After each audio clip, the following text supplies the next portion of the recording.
நண்பர் அனைவருக்கும் வணக்கம். நண்பர் ஒருத்தர் கேட்டிருந்தார், பைரவருக்கு சாப்பாடு வைக்கிறதுக்கு என்ன எதிர்பார்க்குறீங்க அப்படின்னு. இப்பயும் சொல்கிறேங்க, எப்பயும் சொல்லுவேன் இதே வார்த்தையை.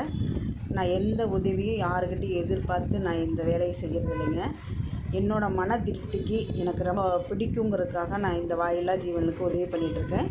இப்போ வரைக்கும் நான் யாருக்கிட்டையும் எந்த உதவி எதிர்பார்க்கல, இனிமேல் எதிர்பார்க்க மாட்டேன். கடவுள் எனக்கு அந்த அளவுக்கு ரொம்ப இதெல்லாம் கொடுக்கல. நல்ல வாழ்க்கையை ஆண்டவன் எனக்கு கொடுத்துருக்குறான். என்னோடய திருப்திக்காக நான் இதை செஞ்சிட்ருக்கிறேன். என்னால் முடிஞ்ச ஒரு 10 பைரவர், என் வீட்டு பக்கத்தில் ஒரு 10 பைரவர், அதேமாதிரி நான் தொழில் பண்ணுற இடத்துல தினமும் ஒரு 10 பைரவர் தினம் சாப்பிட்டு தான் இருக்கிறாங்க. யார்கிட்டையும் எந்த உதவி எதிர்பார்த்து நான் செய்யலைங்க.